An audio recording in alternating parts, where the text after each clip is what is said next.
everyone, this is the Final Bosman, and on today's episode, I'm on Media Blackout.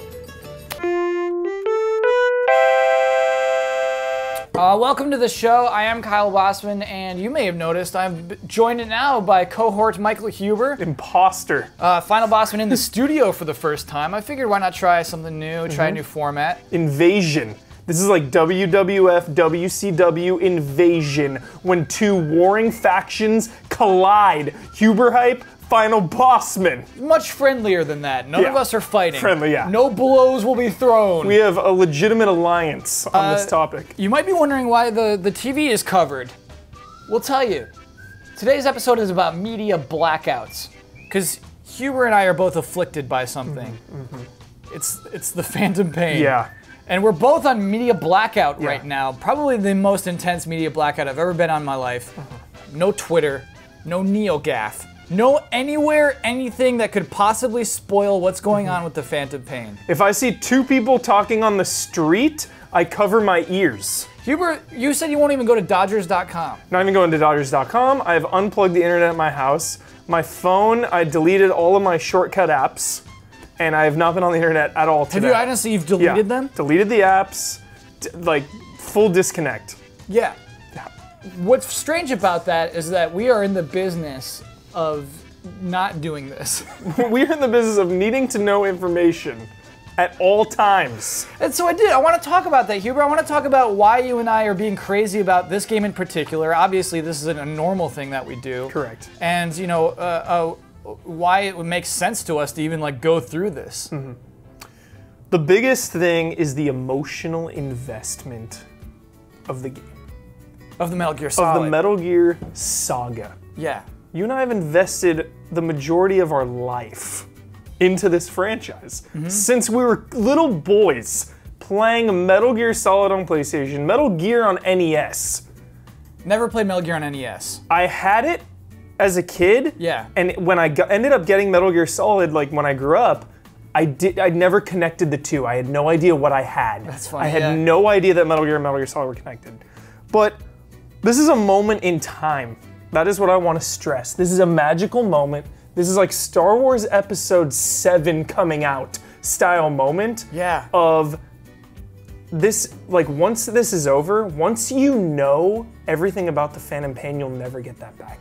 You'll never get that surprise back. You'll never get the crazy epic reveals that I'm sure are bound to happen. It was like Metal Gear Solid 4. That was the last time when I had those just insane revelations and those insane surprises, because I did something similar, you know, media blackout. Yeah. And there are so many moments in Metal Gear Solid 4 that are just mind-blowing, that if they were ruined, I would have not had the same connection. I think the best one you can think of is like Metal Gear Solid 2. Imagine if somebody told you, hey, you know, Solid Snake's not the main character the whole time went through Metal Gear Solid 2. That game is ruined. Yeah. That game, like straight up, that is supposed to have an impact on you when you're not Solid Snake throughout the entire game. What? Yeah. When am I gonna change back? Right. Yeah. Never. Never. You're never changing back. And so just like that whole, this franchise is about those secrets. It's about those surprises. And to me, just the internet's power to rob me of that is greater than ever. Yeah. It could just be anybody slipping anything into tweets, being mad about something, just a comment section. Yeah. It's intense here. Anywhere. And we live in an age where it is just casual. We live in the age of casual spoilers. Yes. Where people do it for malicious reasons, because they're just bullies, but people do it casually because they know it and you don't, and it's just some kind of power trip. Or IGN just needs clicks. Yeah, or they need clicks. I mean, just headlines. It's just a crazy time, Kyle. It's a scary world out there. So I wanted to ambush you on something. Okay. Talked about this at lunch, didn't tell you what it was, straight ambush. Okay, first of all, a little preface. I used to think I was the most intense media blackout of all time person until I met you. You're even more intense. Yeah. I refuse to play episode Duska, Final Fantasy 15, because I think that is a spoiler. Yes. You disagree, you have played it. Why choose to play that? Okay, first of all, the official Final Bosman pronunciation is Duske. Duske. Okay. We'll go with that. Episode Duske. Okay, so yeah, it's worth talking about this line because we're on an extreme line right now. Yeah. I'm not looking at anything. Yeah. So with Duske, I think it's like the Final Fantasy franchise doesn't have a through line. It's not story spoilers, and that's what I'm most concerned about. Yeah. Like I'm fine with playing if they put out another demo of the Phantom Pain, I'd be fine with playing that if it's devoid of story. And so yeah, I guess what you're saying is part of playing a game for the first time is all the experiences associated with it. Hearing the music for the first time. Moving your character for the first time. Yeah. Feeling how you hit. I can remember every time I play a game the first night, it's so weird. You'll play a game the first night for a couple hours, it's so magical, it's incredible. When you come back that second night, it feels different. Yeah. Because you've already played it. Yeah. So and me hopping into Final Fantasy 15, it will feel familiar at some point. Yeah. So the main thing is story. Yes. Media blackout. Absolutely. For Kyle Bosman. Yeah, no trailers. Kojima, I know you work hard on those, I don't want to see them. Yeah. And so the way I wanted to finish this show is to give tips to everybody. Here are tips on how to do Huber and Bosman style media blackout. Tip number 1. Tip number 1. You start us off. I'm gonna think of some tips. Yeah, we're just spitballing these. This is improvisation. Yeah. Tip number 1, no Twitter.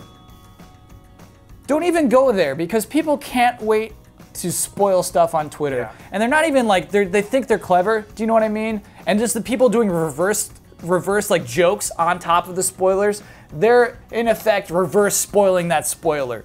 Don't even let them. Yeah. Don't give those Twitter people that power. Yeah. Don't go to Twitter. Ever. It's worthless. If you've been tweeting me, I'm sorry. I've not been on Twitter. I have no idea how many tweets have been directed at me. I'm so sorry about that. I'll be back after Metal Gear Solid 5. Straight ignoring people.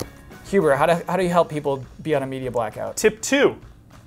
Don't, under any circumstance, go to Kotaku. Why Kotaku? Hold on, why Kotaku in particular? Track record, history of unavoidable spoilers regarding GIFs on the front page and revealing headlines. I have had so many things spoiled by them. Love the site, still go there. I love all the guys, read the great perspective. Yeah. They spoil things right on the front page. Guaranteed, by next week when Phantom Pain comes out, they'll have all the GIFs. Right now, they are hard at work capturing all of the spoilery GIFs, and you go on the front page and you will see like Solid Snake come through a doorway. You really stuck on the Solid Snake thing. Or like David Hayter, like as David Hayter. In the game as David Hayter, and they will have it. And it'll be a headline like David Hayter finally revealed or something. There you go. Because that would be a headline. Yeah. Another tip, never watch trailers. Don't even watch them. If you're sure you're going to get that game, I'm positive I'm getting this game. Yeah. Like, why watch the trailer? Yeah. Why, like, because basically, and I mean, this is like a guide simply for people who have high anxiety, I guess. When I'm playing a game or watching a movie that I've seen a trailer for, I'm just waiting for those moments to pop up. I'm waiting for that explosion whale to pop up the entire time I'm playing that game. Hopefully it's gonna happen very soon, but even just, oh God. I'm waiting for Luke Skywalker's mechanical hand to touch R2-D2 the entire movie. Yeah. Just waiting for that. We're waiting for that. You just want to be in this world. You want to exist within this realm. You don't want any future knowledge of things to come. Don't watch trailers. Tip number 4, don't read reviews. Beat the game, then go back and read the review. Because then it works both ways. You read the review beforehand, that guy's voice is just gonna be in there, nagging. I don't know how this happens to me with music. The non-spoiler spoiler is one of the most offensive things, where it's like, a review will be like, yeah, you know, the underwhelming climax, or yeah, the final reveal of the villain didn't really deliver. Now the entire game, I'm thinking about the very end moment, and I'm not in that moment. I totally hear you. And then when you beat the game, you can go back and you can be like, oh, okay, I disagree with that, I disagree with that. You have the reviewer's perspective when you're watching it, or reading it. Hey, look, if it's a game you don't care about, read the review. Yeah. If it's a game you care about dearly, don't read that review. Yeah. don't go to GameTrailers.com. As soon as you're done watching this, you should be off of this website. Yeah, don't listen to us. Yeah. There's no saying what we know. It's nothing. Disconnect your internet right now. Don't even let this video finish. Find a heavy hammer. Smash your router. Seriously. This is the best you could. Why are you still here? You don't care? Is that what it is? You just want all Metal Gear Solid 5 spoiled for you? Brandon Jones, are you the only one watching left? Everyone, that's basically the show. That's what we want to communicate.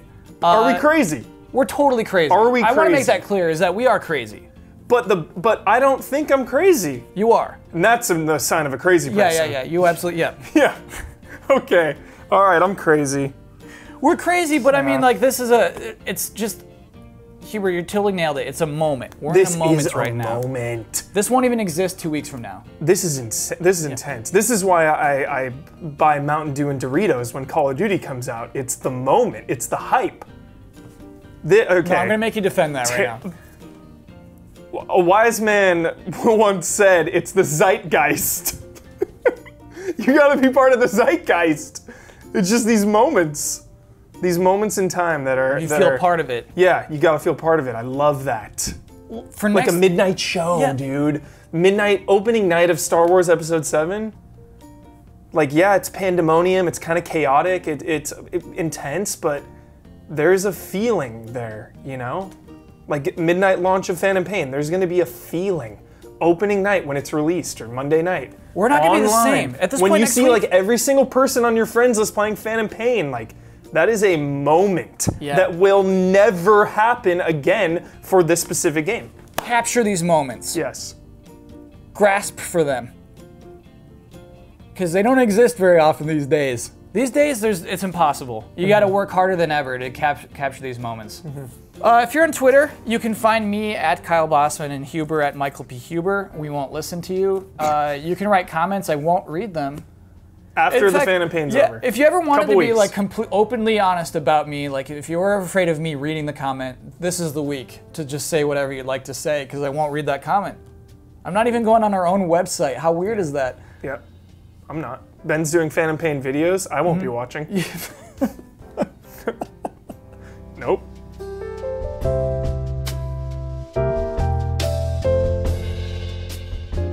Hey everybody, for the bonus bit this week, I wanted to address the last episode of The Final Bosman, which I admit was maybe a little too obtuse, very misconstrued. A lot of people confused in the comments what that episode was even about. So today I'm introducing a new segment called Q&Aing myself. Well, let's begin. Was that episode about Everybody's Gone to the Rapture? No, I hadn't even played that game at that point. Then what was that episode about? I just wanted to make an episode that makes fun of how people talk about video games in general. So why are you making fun of people who like gameplay? See, no, I wasn't. I wasn't making fun of people who like gameplay. I'm making fun of the word gameplay, which is a stupid word because it means a very broad thing, and then to say that you like gameplay is just very obvious. It's like saying I like songs with drums in them. So then gameplay is good, right? Stop saying gameplay. Do you really like Riptide GP2? Yes, I love it. So the 6.1 was a joke? No. Sorry everybody. See you next week.